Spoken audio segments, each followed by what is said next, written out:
Hello, everyone, and welcome to enVision Together, going to our next level best. I am so pleased and honored today to have on the show Sophora. I love the name. We're going to Thank learn a little you. bit more about her, and she's going to do that by telling us more information about herself. So, will you go ahead, Sophora, and help us get to know you a little bit better? Yes. Well, thank you for having me. Of I guess course. I can start by the fact that I am 39 years young. I will be going into my 40th year this year, and I'm quite excited about that. I hear the 40s are a pretty exciting decade. Yes. Um, You look great, by the way. Thank you very much. Of course. Um, I grew up in Northern California. There's a small town, kind of in the foothills of Tahoe. That's kind of Hmm. where I tell people that's usually a landmark. Um, on, I would say, a pretty rural area. So I would say that I'm a farm girl, a mountain girl at heart. I like wide open spaces, going to the river. I can round up some farm animals and pigs and goats and all of that. And I also love red bottom heels. So I've got kind of the spectrum Okay. there of of things that I like. I was originally born in Dallas, Texas. So Hmm. definitely have some Southern roots there.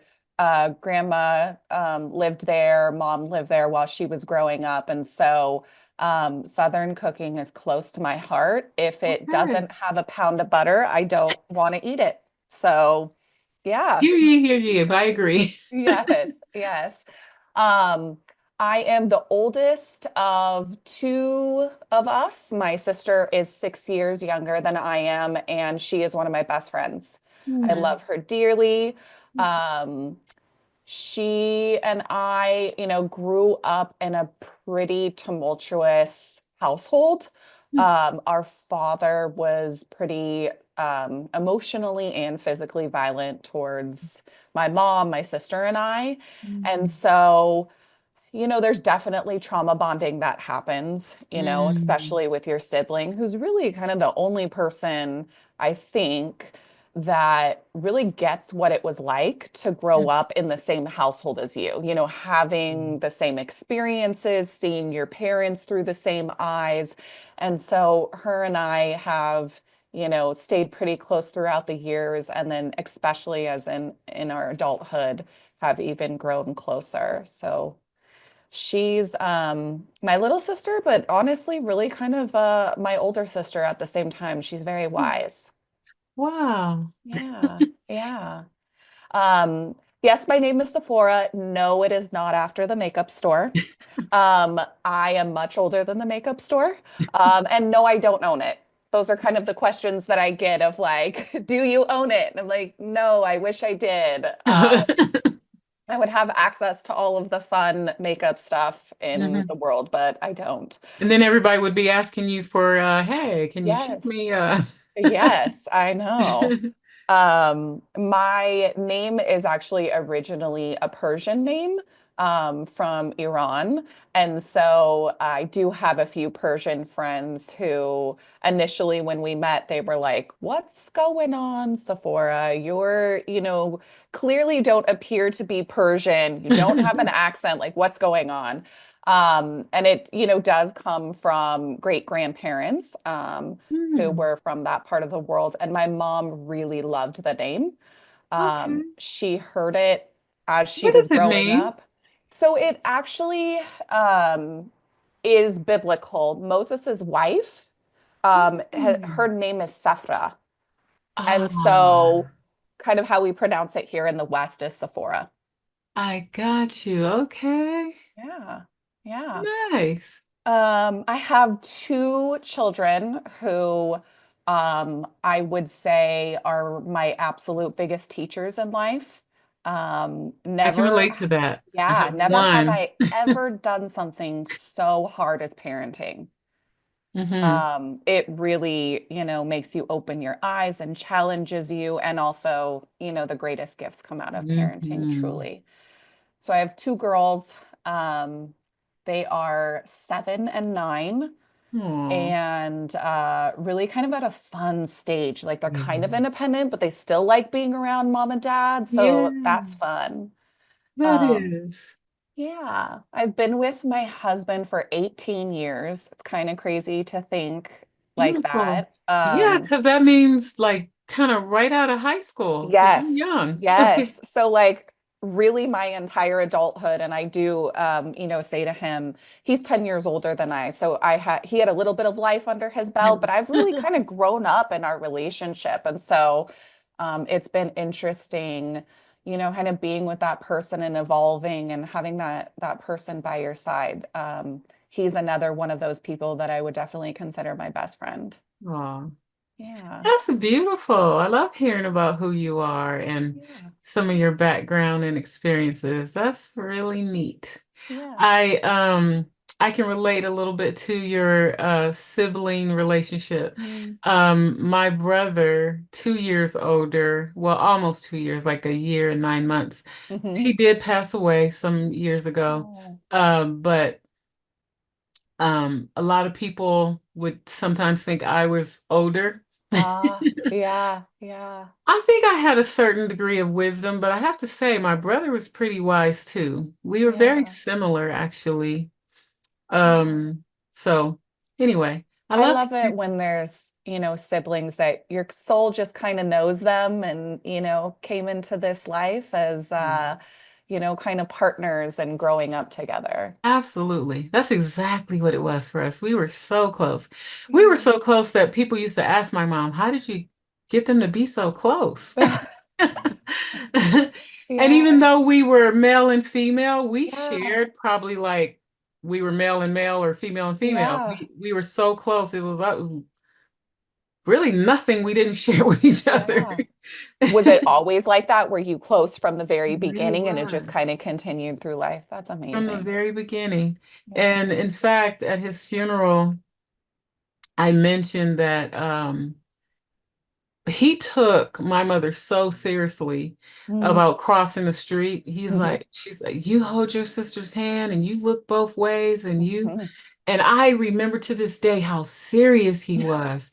He'd take my hand and he'd look and it was like we were on some kind of mission Yeah, well, that's a big job. crossing Yeah. the street. Yes. And Yeah. I remember that, but what really stood out to me when I was speaking at his funeral, though, is he was such a protector and he Mm. loved me unconditionally. Yeah. And I think the way I could share it best was to say that I felt like he was always holding my hand seriously like that, like That crossing the is street. It amazing. just changed. Um, I guess the task changed, but he was still Sure. seriously holding my hand. Yeah. Yes. It Oh my was gosh, such I a love blessing. that. Yeah. Yeah. So, it's been beautiful for us to get to know each other. I'm hoping the audience will, I'm sure they will. Yeah. I'm Yep. gonna I'm gonna jump into some of the questions now, but I Yeah. actually had fun with this introduction. It's fun. Um, so now we're gonna turn a little bit of change the tone, I guess, is what I'll Yeah. say. Will you tell us about a pain point in your own life that may have Yeah. contributed to your passion around the work you do at Ruby's Place? Yeah. So there were definitely a couple, but there's one in particular that I'm thinking about. I started my career sort of in the victim services field about 14 years ago. Hmm. And it really wasn't a path that I was particularly on. I was really thinking that I was going to go down the criminal justice path. Hmm. But as I was looking for kind of my first, adult job in the field, I came across a position that was working with women and children that were coming out of domestic violence situations, particularly in a shelter. And they were looking for an overnight counselor. So somebody who would, go to the hospital, the police stations, pick up the women and children, bring them in, and really kind of help them through those first couple of months of like, what is next? How do I get my feet stable on the ground? Right. And so, being in that job and really the direct service that I was doing was fast paced, it was fulfilling, it was all of the things that, a young 20-year-old who really had the kind of, I'm going to save the world, kind of thought process behind it that I needed.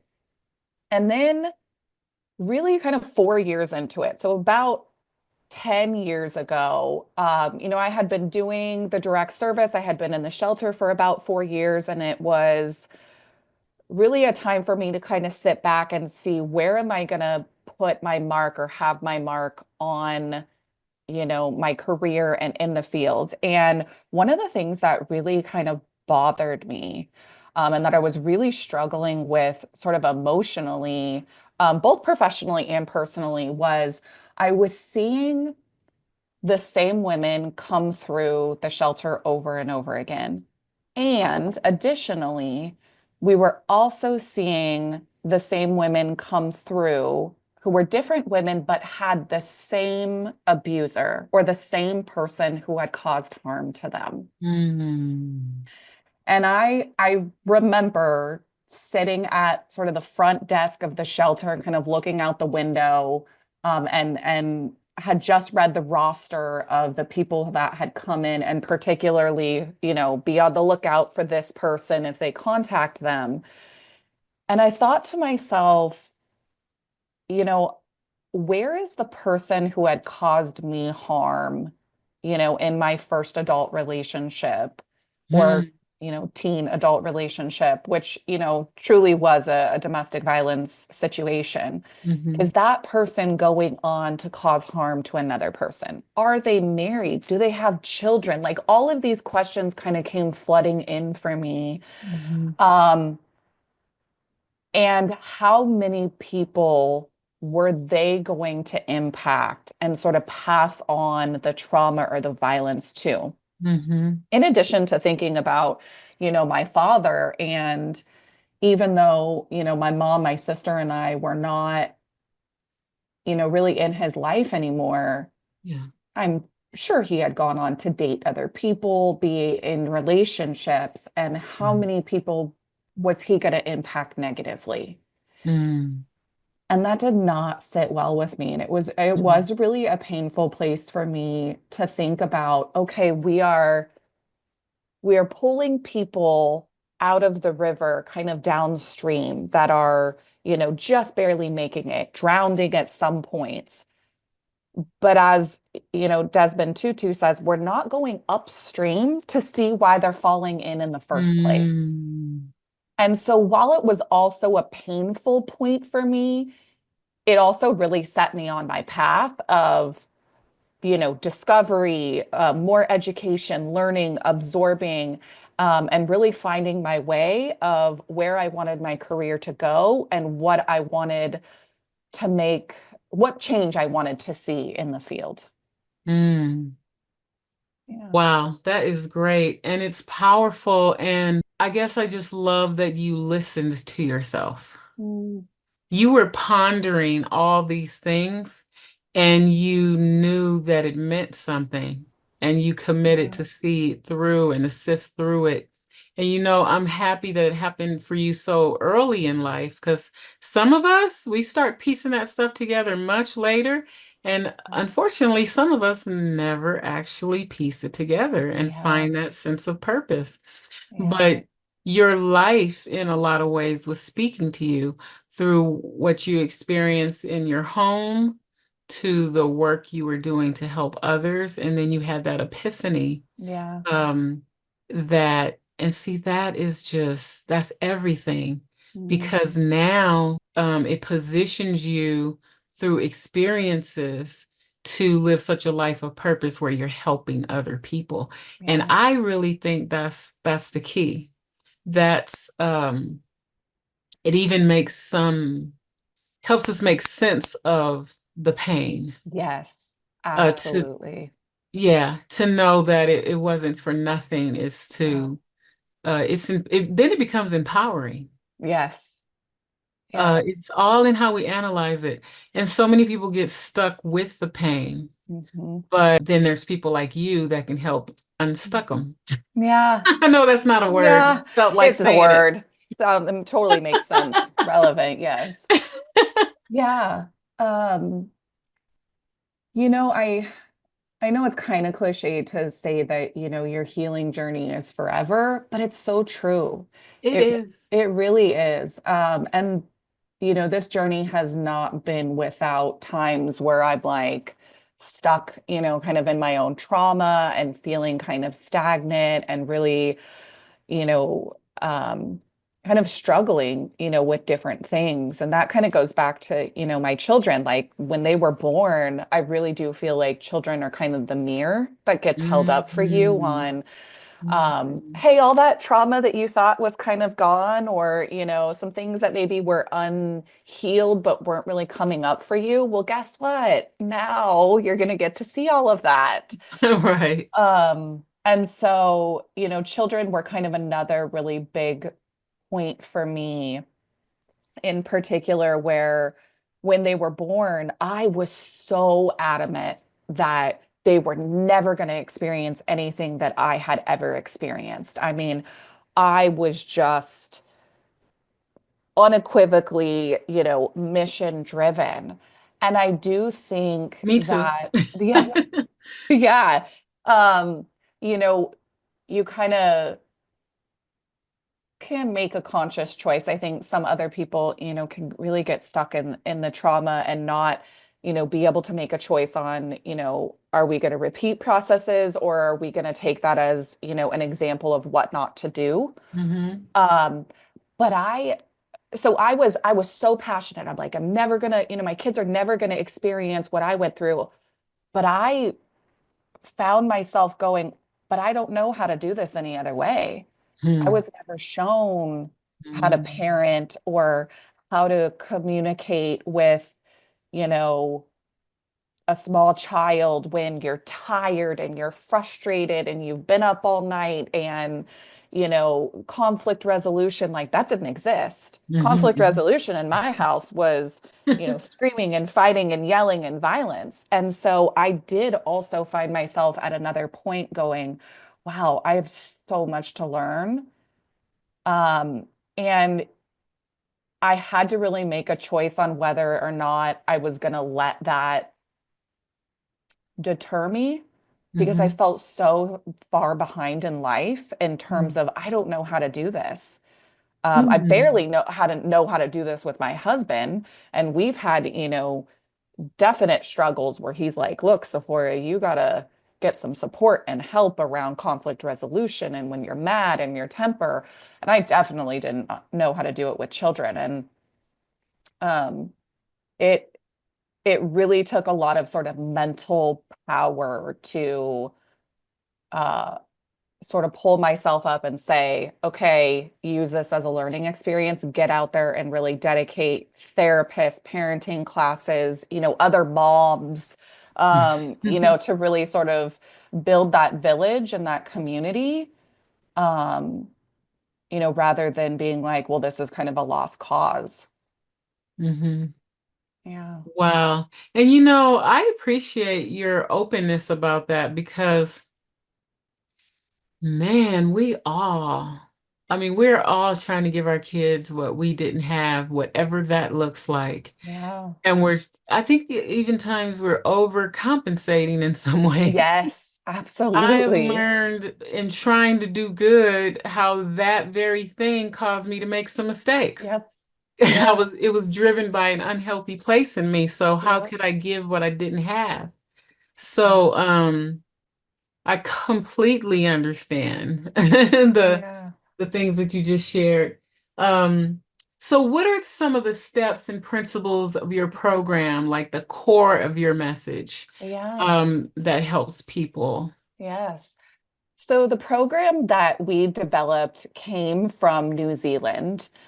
They really, about 20 years ago, started looking at victim services really as a full spectrum. And what I mean by that is the whole family. So, Hmm. traditionally we support, victims and children, bring them into Hmm. shelter, provide that wraparound services. but there really isn't a dedicated program for those that do harm, which Mhm. often are victims themselves who are repeating that cycle. And Mhm. so we traveled to New Zealand. We spent a lot of time with them. They're amazing people. Gandhi Nivas is the program over there. And we Mhm. brought that program back to the United States and really looked at, how does this fit within our community? Mhm. And we built a program based on sort of four pillars that we really look at. And the first one is accountability. Mhm. And that can often be the biggest hurdle Mhm. because accountability has to be there in order for any of the other stuff to be addressed, Right.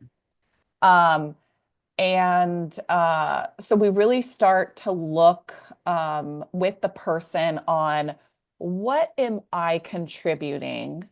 And sometimes it has to be very gently, what am I Mhm. contributing to the issue that is, causing harm in the relationship? And sometimes, people are ready. They're like, look, I have blown this relationship up, or, I'm about to face jail time, or, Mhm. my kids are going to get taken away. And so accountability, really, we spend a lot of time there. Mhm. And then right sort of in conjunction, but really the next pillar is looking at shame. Mhm. And there's a lot around shame. Brene Brown talks about shame. There's tons of psychologists. Gabor Mate talks about that specifically when it relates to addiction recovery. Um, and we know when shame is not addressed, it is actually one of the number one causes for people to repeat their behavior. Mhm. And so, really addressing shame and what the purpose of shame is. Mhm. And one of my mentors and teachers always taught me that shame is really the big sort of neon sign that points to when you have behaved in a way that is out of your value system. Mhm. And it Mhm. really is trying to just point you in the direction. It's like this big sign with an arrow saying, hey, we're off course here. Go back to, that set of values that you really have at your core. And when we don't I address, like that understanding of it. yeah, Mhm. yeah, it changed stuff for me when she said that because shame was definitely something that I struggled with. I think we all do, probably. But you know what? I like it because it puts a positive spin on it. Yeah. Instead of something that brings you down, because when you first mentioned shame, I was thinking of hopelessness, even. It Mm, could start yeah. making you, I'm so ashamed. It's almost paralyzing. You Yeah. can't move forward. But if Yes. you say this is the warning sign, Yeah. you've moved away from your core values, Yeah. that I can do something with. Yes. Because now shame is a wake-up call Yes. saying, hey, hey, we're off course. Let's go back. Yeah. I Yeah. like that. So Yeah. I'm gonna adopt that. Yes, Now please do. you're gonna be hearing on my podcast. So shame. Yes, please do. Please do. Um, yeah, it that really um visual image, especially for me, as kind of this sign that's an arrow of like, go back this way, really is also like action producing. Like you said, Hmm. you can do something around it rather than kind of being in this place of hopelessness. And so we do spend a lot of time around unpacking shame and reframing it. And then, Hmm. how do we get people to feel empowered to get back to those core values about what they really believe, Hmm. um, and how they, should treat people and their, partners and, be in relationship with others. And then when we have accountability and shame really addressed, then comes in the restorative justice or the transformational justice that Hmm. we typically know as, when somebody has been harmed, um, what does that person need to really move forward? And so it's often, victim-centered or survivor-led. We're talking with the family who was involved. Hmm. Um, Oftentimes the kids are like, well, I need a space to speak about my experience and what I've been Mm-hmm. through and how hard this has been for me. Mm-hmm. Sometimes it's extended family who have had to, be sort of the landing place when, there's Mm-hmm. fights in the house and they're exhausted and tired and have feelings around this. And so, really, it is kind of in short, looking at how do we heal in community. Because Mm-hmm. healing separately is incredibly important, and we do have to take that on first. But um, where we come back together, the repair part does happen in community. Mm-hmm. And so that is always a unique and interesting sort of journey to go on with the family and the client because it always looks different for every family.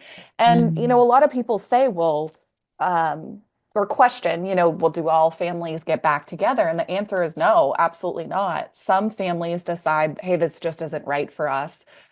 A lot of families also do decide, hey, Mm-hmm. we're going to try it. We're going to work on our relationship. Right. Um, and then the fourth step is really looking at long-term behavior change. Mm-hmm. Mm-hmm. How do we get this person the tools to know how to function day in and day out with life that can be really hard without violence? Mm-hmm. And this is kind of goes back a little bit to what I was saying, like when I had kids, and I was like, I don't know how to do this. Mm-hmm. I didn't have the tool bag full of the tools of how do I parent through really challenging times. Mm-hmm. And what we've found is a lot of victims who become victimizers don't have a tool bag.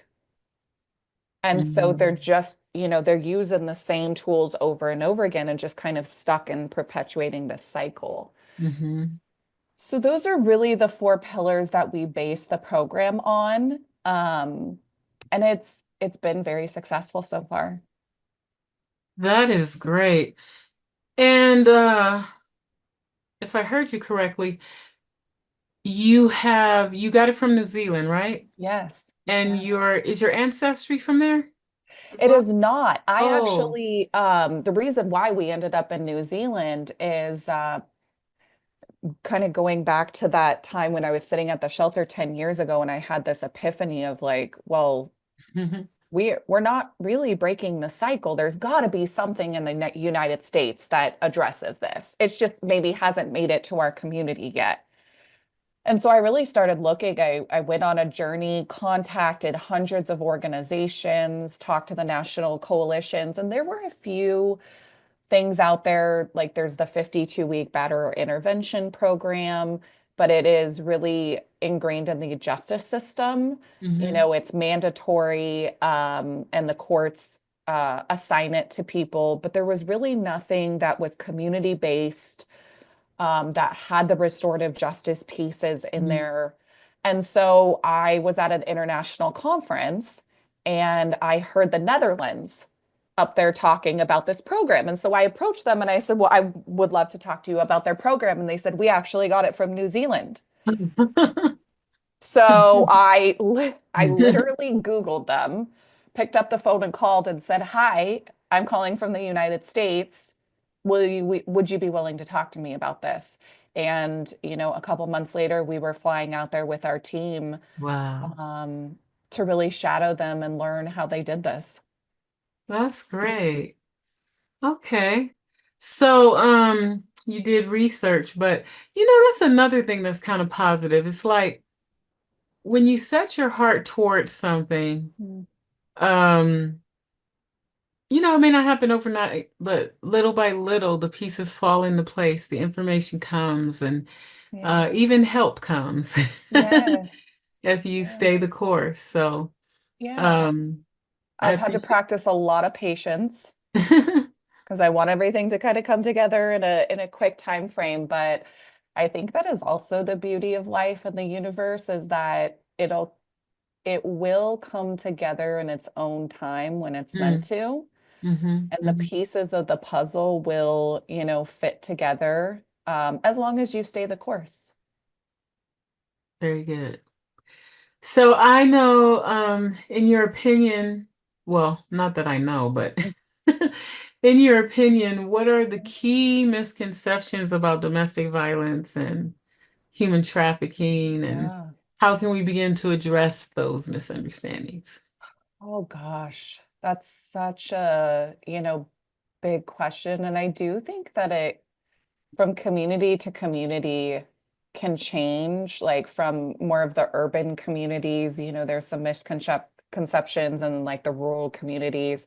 But I think some of the bigger, like general ones are with human trafficking, I think a lot of people think that the majority of it is international, Hmm. folks being trafficked into the US and across international borders. And while that is a thing and very much prevalent in the US, over 80% of Hmm. human trafficking victims in the US are citizens. Wow. Yeah. And I So a think, lot of our missing persons are just people who are, yes, mm. yes, And people that's who probably been cannot, going on for years where we're searching for kids or absolutely. people and Yeah. wow. Yes, absolutely. And I think the other sort of misconception about it is that the majority in the US is, really sex trafficking. And don't get me wrong, especially in the urban cities, sex trafficking is a major issue, especially where I live in the Bay Area. The city of Oakland is one of the top three cities in the country for trafficking, and it is a major issue. However, the United States is also very agricultural. And so labor trafficking in, the farm industry, in hotel industries is also very high. Wow. Yeah. Wow. I think you're the first person that really pointed that out. Yeah. So I guess thoroughly? Yeah, some of the bigger human trafficking stings Wow. that I've actually been a part of have come out of labor trafficking. And that was actually a really big surprise to me. When I did direct service, I would actually work with our law enforcement on sting operations where we would go into a situation unexpected. I mean, very Hmm. similar of kind of what you see on TV. And, the law enforcement would be there to, intervene for the traffickers. And then we would be there for the victims to, bring them in and get them shelter and figure out where to go and the services. And the labor trafficking stings were always the biggest, meaning we had the most victims come out of labor trafficking, specifically construction and agriculture. Yeah. People being kidnapped Yes. and forced to do labor Yes. in a field, in a hotel. How does that Yes. happen in a hotel without Yes. someone not knowing that? So there's a couple ways. Unfortunately, some hotels do know that that's what's happening, and choose not to do anything about it until they are caught, uh, because of the bottom line, which is profit. If you can have Mm-mm-mm. free labor, slavery, in your hotel, then your profits are much higher. Oftentimes, the people that are trafficked are taken, so far out of their familiar surroundings. They have nobody around them. They have no family. And then you have things involved where, drugs are introduced to them. They are threatened. I mean, fear is real in trafficking Oh situations. my God. At that, if you leave, we will kill you or your family. I mean, a lot of these people are so scared that if they step out of line, that their family will be hurt. Hmm. And so fear is a huge tactic that traffickers use. Are undocumented people more of a target? Absolutely. Yes, they use their, undocumented status as a way to keep control them, for sure. Yes. That is so sad. Yeah. I don't know if I've never wrapped my mind around this. Yeah.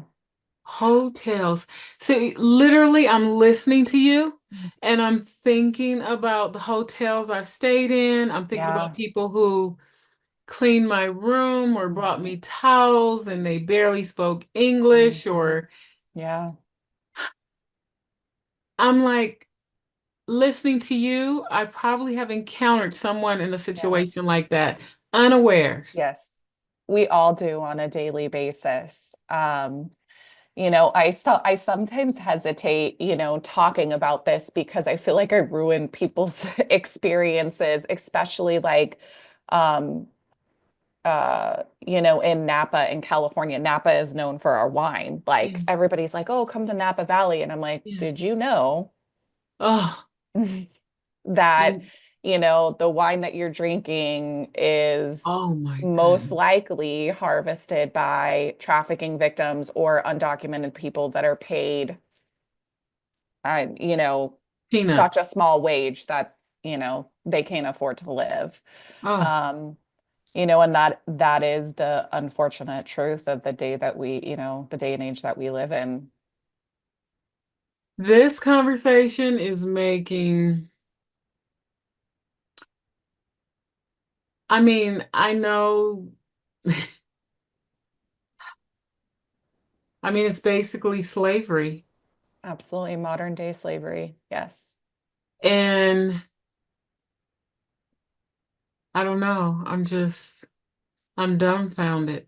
I mean, it's bad. Just, I guess, I don't know.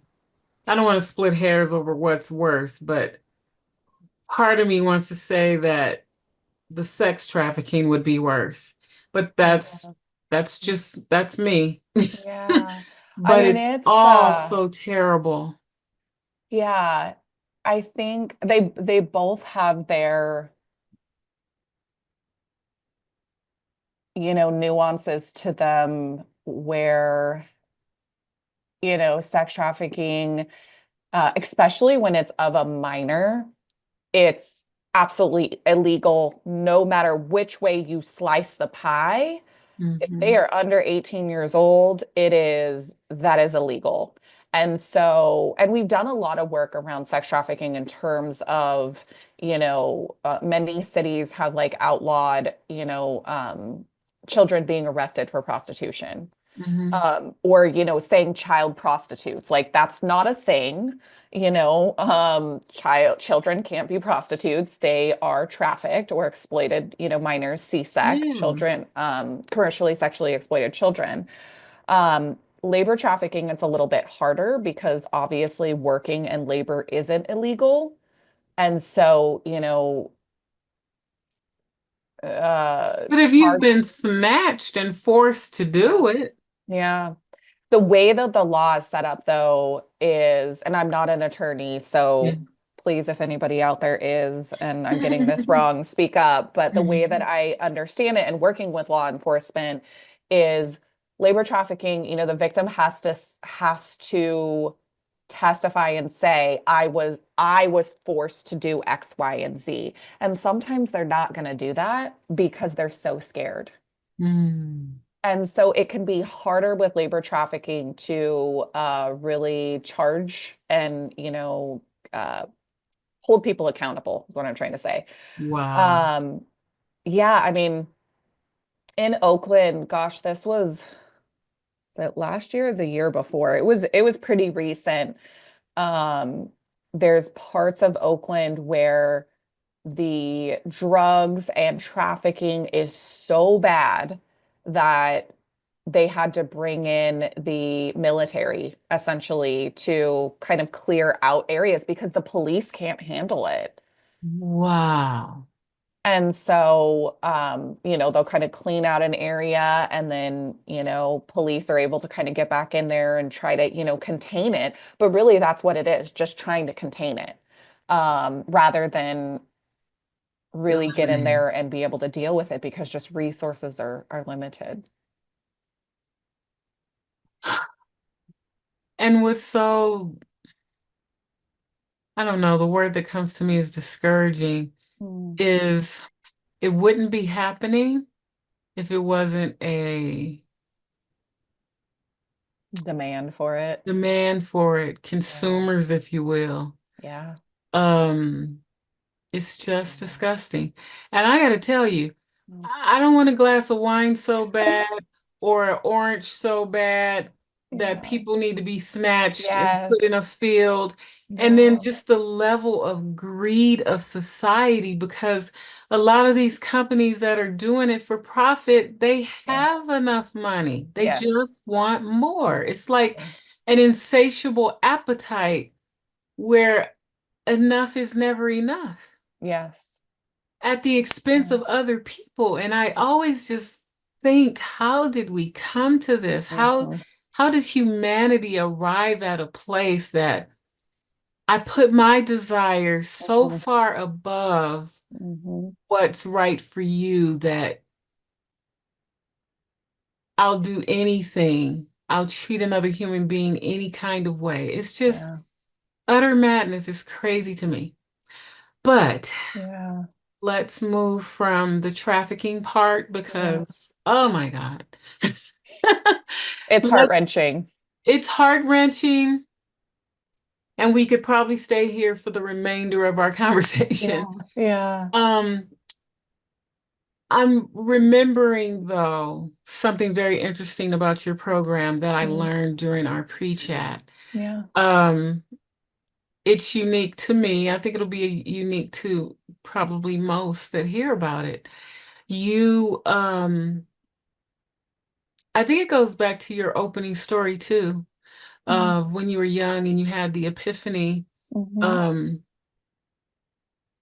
your program provides help for the abuser as well. Yes. And I think that is so significant because we just habitually in society put band-aids on situations that need stitches and an Yes. open heart surgery. Yes. And then we wonder why things haven't gotten better. Yeah. And I'm gonna just call it like this too. Sometimes we don't even put a band-aid on Yeah. something that needs surgery. It's just an open wound, and we Yep. just all look the other way. It's getting gangrene and Yep. pus and all this stuff. I know that's gross imagery, but It's true though. then we want to say, um, it's not right. We can't take our kids to just freely play in the park or whatever. We've let all this stuff go. Hmm.